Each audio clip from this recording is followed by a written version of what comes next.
Hey guys, we're super excited to be here at the LA Fit Expo. It's our third year in a row. And what we're going to be doing today is we're going to be launching the Tasty Pastry. It's a low-carb Pop-Tart. It's got 3 to 4 grams of net carbs. And we love this show. This is our best place to be in LA.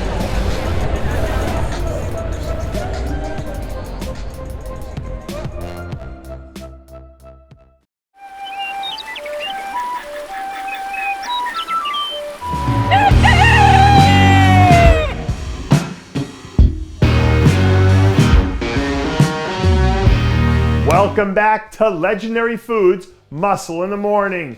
I'm Dave Palumbo, and today is Tuesday, August 11th, 2020. And let's find out what's going on in the world of bodybuilding and fitness. As the old saying goes, sometimes you have to strike while the iron is hot. And as far as bodybuilding is concerned, earning a convincing win at one of the biggest shows of the season in your pro debut is about as hot as it gets. So if I were advising Deontrai Campbell, my advice for him would be to take advantage of the moment. There were so many eyes on that Tampa Pro lineup that it felt like more than just another regular season show. And the fact that Deontrai was so electric in that moment when all eyes were on him means that he has everyone's attention right now. This is his moment to strike, and if he hits it dead on again, that'll make him one of the hottest commodities in the division. Best-selling author Ryan Holiday once said, "Impressing people is utterly different from being truly impressive." But I think even the powerful Ryan Holiday would be impressed with what our buddy Mahmoud Al Durrah has been able to do recently. Despite undergoing spinal decompression surgery a few weeks ago, Durrah's already back on his feet and slowly starting to work himself back into mid-season form again. When he's healthy, Durrah's shown that he has the ability to be one of the most dangerous competitors in the 212 division.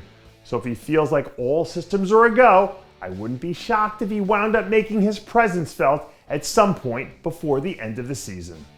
I don't want to speak for anyone else but myself, but I can say personally I've learned way more from my failures in life than I have from my successes.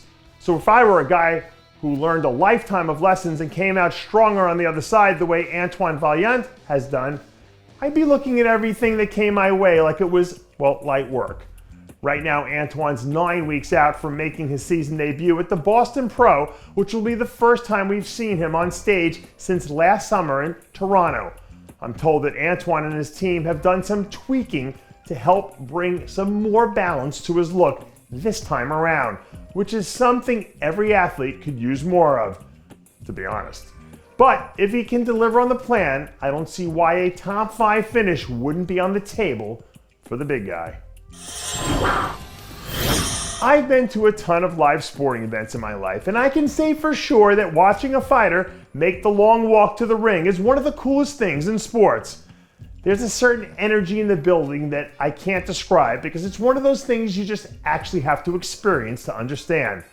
That being said, following Ashley Kaltwasser when she's locked in for a prep is a pretty cool thing in its own way too. Over the weekend, Ashley announced that she was planning to compete in the Clash World Championships at the end of the month, which is one of the few contests on the circuit that she actually hasn't won in her Hall of Fame career. So if she shows up looking to prove that she's a 3-time Olympia champ who still has a lot left in the tank, I don't see any reason why she wouldn't be an automatic top 2 contender. And that does it for yet another edition of Muscle in the Morning. I'm Dave Palumbo, reminding you to always be true to your passions, and make sure to follow us on Facebook, Twitter, and Instagram.